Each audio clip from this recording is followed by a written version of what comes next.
Penggunaan utang bank sebagai modal usaha, apakah menjadi solusi atau justru jebakan? Modal usaha, antara harapan dan jerat utang. Banyak orang punya impian sederhana, punya usaha sendiri, bebas dari tekanan atasan, enggak terikat jam kerja, dan bisa atur hidup sesuai keinginan. Rasanya menyenangkan membayangkan usaha kecil berkembang jadi bisnis besar yang kasih kebebasan finansial. Tapi begitu mulai mikir serius, hal pertama yang sering bikin pusing adalah modal. Ide usaha boleh cemerlang, semangat boleh membara, tapi tanpa dana, rencana tinggal angan.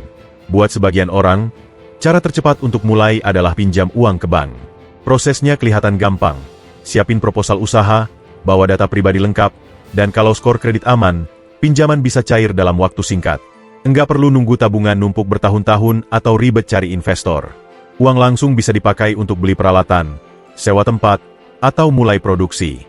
Pinjaman bank memang terdengar seperti jalan pintas yang masuk akal. Misalnya, ada rencana buka kafe kecil, lokasi sudah survei, pemasok kopi siap, peralatan tinggal beli, tinggal modal yang belum ada. Nah, pinjaman bank sering jadi jembatan untuk bikin rencana itu jalan lebih cepat. Dari luar kelihatannya praktis dan menjanjikan. Tapi di balik kemudahan itu, ada risiko besar yang sering disepelekan. Utang bukan hadiah, tapi kewajiban yang harus dikembalikan dengan bunga. Kalau tidak hati-hati, niatnya membangun usaha malah berubah jadi beban hidup setiap bulan. Risiko yang sering dianggap sepele. Pinjaman bank sering terdengar manis di awal, tapi begitu cicilan mulai jalan, realitanya jauh lebih keras dari bayangan. Uang yang dipinjam bukan milik sendiri, dan setiap rupiah harus dikembalikan lengkap dengan bunga yang bikin jumlahnya membengkak. Misalnya pinjam 100 juta rupiah dengan bunga 12% per tahun dan tenor 3 tahun. Total yang harus dikembalikan bisa lewat 130 juta rupiah. Belum lagi ada biaya administrasi, denda telat bayar, dan biaya tambahan yang kadang nyelip di kontrak tanpa disadari. Bank juga nggak peduli usaha kamu sukses atau gagal. Selama kontrak ditandatangani, cicilan harus dibayar tepat waktu. Kalau usahanya meleset dari rencana, tanggung jawab tetap ada di pundak kamu. Keterlambatan bayar bisa bikin catatan keuangan jadi jelek dan masuk daftar hitam lembaga keuangan. Akibatnya, pinjam di tempat lain pun akan lebih sulit di masa depan. Yang lebih berat lagi, tekanan psikologisnya seringkali tidak kelihatan di awal. Begitu tanggal jatuh tempo datang, pikiran bisa terasa tercekik cicilan. Tidur jadi gelisah, fokus kerja buyar, bahkan hubungan keluarga bisa ikut kena dampaknya. Dalam kondisi kayak gini, bukan cuma bisnis yang terancam, tapi kesehatan mental pun ikut goyah. Risiko utang ini sering disepelekan karena dari luar pinjaman bank terlihat seperti solusi cepat. Padahal kalau nggak punya perhitungan matang, justru bisa jadi jerat panjang yang susah dilepas. Saat pinjaman pelan-pelan jadi jerat. Awalnya semua terasa baik-baik saja. Usaha baru jalan, dana pinjaman cair, dan rencana terlihat mulus. Tapi pelan-pelan, utang bisa berubah jadi jebakan tanpa disadari. Ada beberapa tanda yang seharusnya bikin kamu mulai waspada.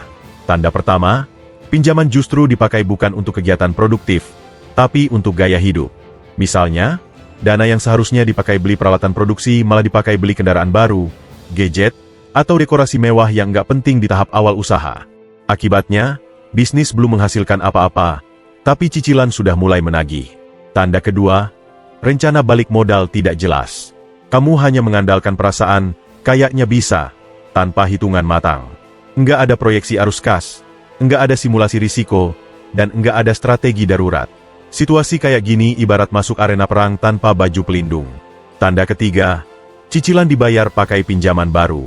Ini sudah masuk fase gali lubang tutup lubang yang sangat berbahaya. Kalau dibiarkan terus, beban bunga makin menumpuk dan bikin posisi keuangan makin rapuh. Tanda keempat, kamu mulai kehilangan ketenangan setiap kali mendekati tanggal jatuh tempo. Tidur tidak nyenyak, emosi gampang meledak, dan beban pikiran terasa berat. Kalau 4 tanda ini mulai muncul, itu sinyal kuat bahwa utang sudah mulai mengendalikan hidup kamu, bukan kamu yang mengendalikan utang. Pinjaman bisa jadi jalan pintas yang tepat kalau dikelola dengan benar. Meski punya banyak risiko, bukan berarti pinjaman bank selalu buruk.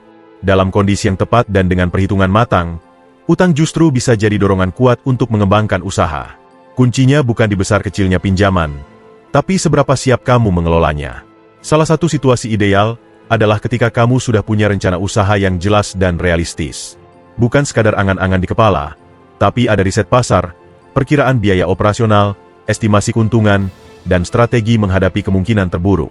Dengan perencanaan seperti ini, pinjaman jadi alat bantu, bukan beban yang menjerat. Kondisi lainnya, usaha kamu sudah berjalan dan butuh tambahan modal untuk berkembang, bukan untuk mulai dari nol. Misalnya warung kopi kecil yang sudah ramai pelanggan dan ingin buka cabang. Pinjaman pada tahap ini jauh lebih aman karena sudah ada arus kas yang jelas. Selain itu, utang bisa membantu kalau cicilannya dibayar dari hasil usaha, bukan dari gaji pribadi. Artinya pinjaman tersebut benar-benar produktif dan tidak membebani kebutuhan hidup sehari-hari. Ditambah lagi kalau kamu punya dana darurat dan asuransi, maka tekanan finansial akan jauh lebih ringan jika ada kendala di tengah jalan.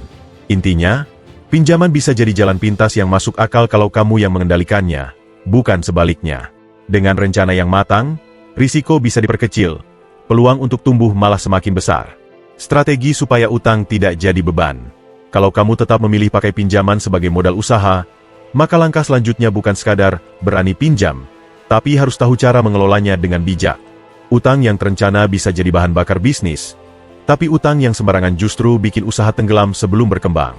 Langkah pertama, pinjam sesuai kemampuan bayar. Jangan tergoda nominal besar, hanya karena bank menyetujui. Hitung kemampuan cicilan bulanan dengan realistis. Idealnya, total cicilan tidak lebih dari 30% dari pendapatan usaha, supaya arus kas tetap sehat.